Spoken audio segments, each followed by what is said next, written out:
back on the Miata Pontiac Astre assembly process, and what we're doing now is, this is the dash, basically firewall. So this is the driver's side. You can see over here, here's glove box, here's passenger side. And what we're doing is attaching the Pontiac, basically upper part of the firewall where the windshield channel is, down to the Miata. And if you remember, I had cut out the window channel on that and then drilled the spot welds out. So I'm going to use those, and I've made plates, pretty thick plates, that attach. So a weld here, I've cut and ground that so that it matches the patch that I put in, and then I'll go ahead and tighten this up and do some plug welds underneath. So I've got pieces all the way across. And then in the corner, I've made a patch because it kind of wraps around. It welds up on the inside, closes the gap up over underneath it. You kind of can see the patch now that I made. Because the Pontiac wraps around and the Miata goes underneath, I've made this patch to attach the two together, and that'll also close off, as you can see over there, to the B pillar. Or actually the A pillar.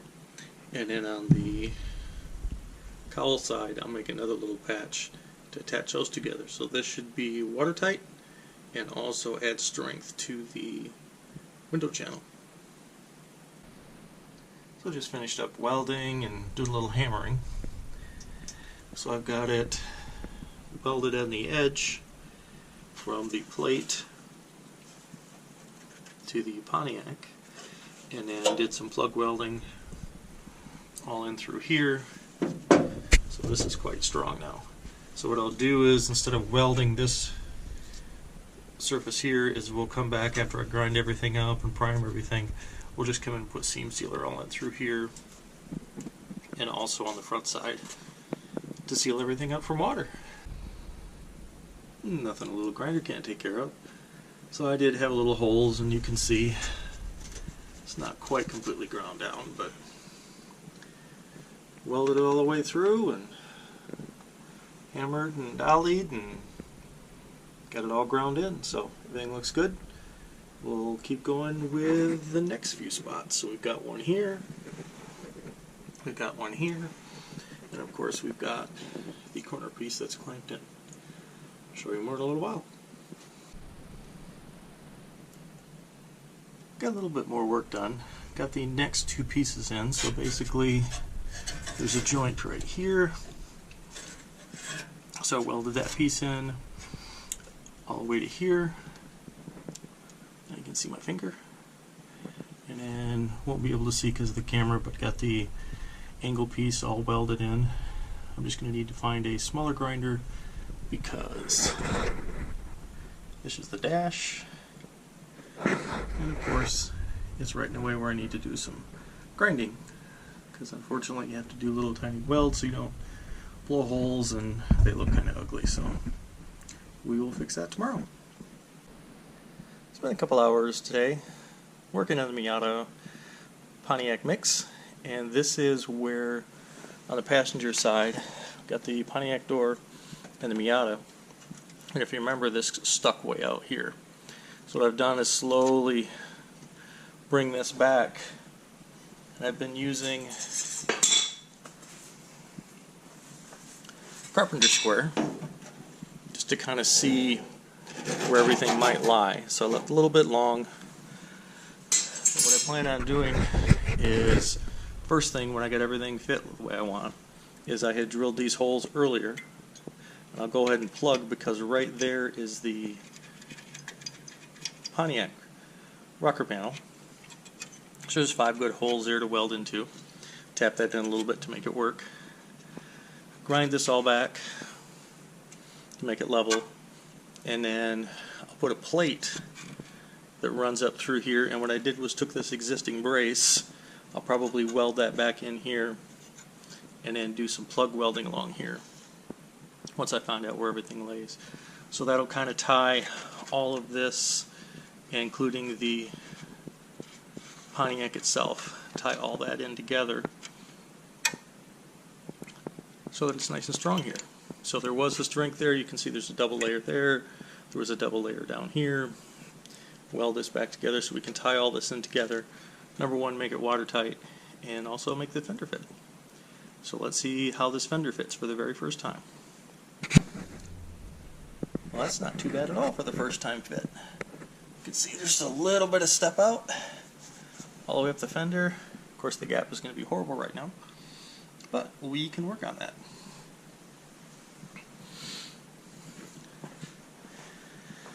And I use the old shim in the front. Doesn't look too bad. Looks like it's the front could come in towards the driver's side a little bit, but excuse me, not bad for the initial fitting. You can see the wheel fits pretty well and the fender well. I think we can work with that. So we'll keep working on it and trying to get it fit a little better. Because what we want to do is, you can kind of see it back there. We kept this part of the front end, so hopefully we can use it to attach here. And if not, we can just make something that almost bolts in here, and then we want to have something that carries the headlights. So whether we use all that to grill support or we build our own, something we'll decide in the next week or two, but right now that doesn't look too bad.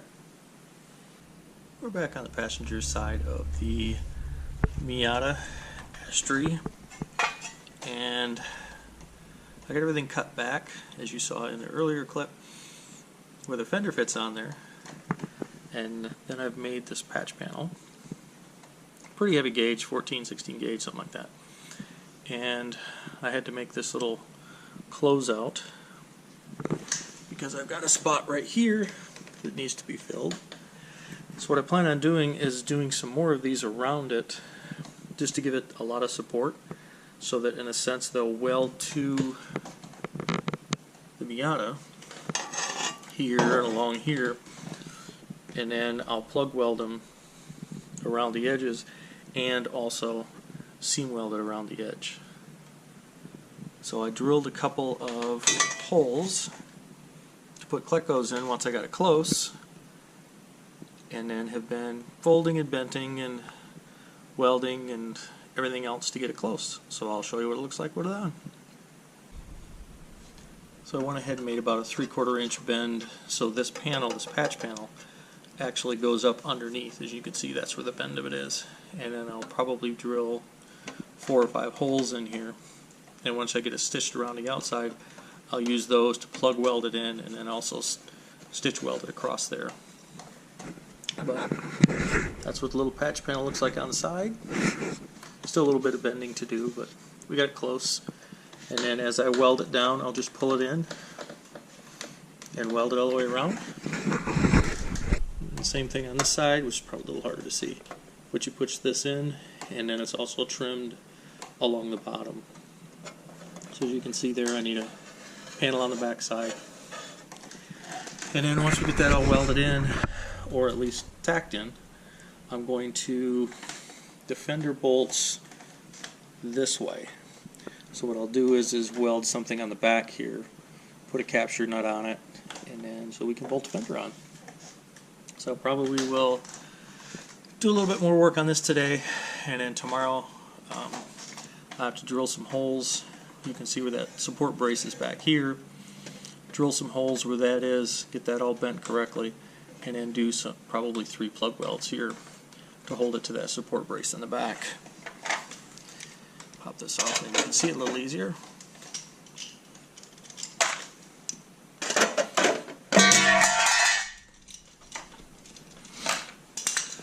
Yeah, I'll bend this around so it fits, and then grind this off.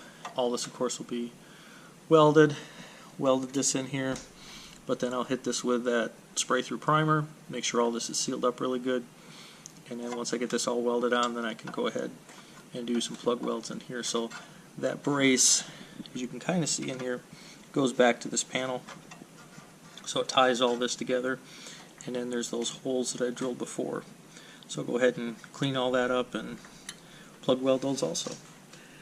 So that should take care of this side, and then we'll duplicate it on the other. And then I do plan on doing a lot of heavy seam seal around this area, just like it is on the factory. Keep the water out. And then as you can see up here, this is the cowl drain. So it will drain down through here, and we'll have a little hole in the bottom that the water can get out. And if we need to, you can just take the fender off and take the pine needles in.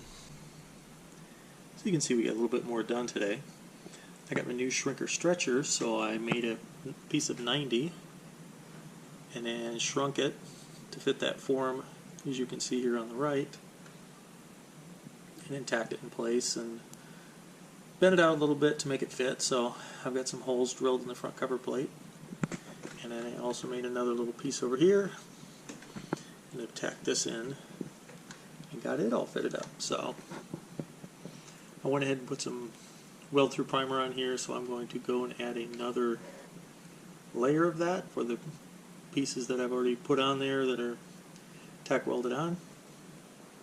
We'll let that dry, or do a couple more pieces with the primer, and then we'll be ready to weld in place. So I'll bring you back then. Got most of my welding done, so now the patch is welded in. You can see I did all the plug welds here and filled the Cleco holes. Plug welds there, plug welds over here, and there's one more plug weld there. So that should attach it very, very well. As you can see, I got a bunch of grinding to do, but we'll grind that all down, put some primer on it, and I think everything will look good. And I'm sure I'll have a little holes and stuff, and I'll touch those up with a welder and make it look nice. Even though nobody will ever see it, you just kind of want to try and improve your skills. Well, I'm pretty happy with that. Ground all the edges, started out with a flap disc, and then it looks like I got a little bit more down here to do. But then finish it off with a new little 1/2-inch belt sander that I bought. It was some 80 grit. And that works really nice. So you can see we got everything else all touched up. About ready for primer. Got everything all primered now. Got a little bit of welding to do on the bottom yet, but I'm perfectly happy with that for something that nobody will see. So I'll go in here, and of course I'll have seam sealer on this seam, and down everywhere around here, just to make sure everything is sealed up good from water. But besides that, turned out very well. On to the next side.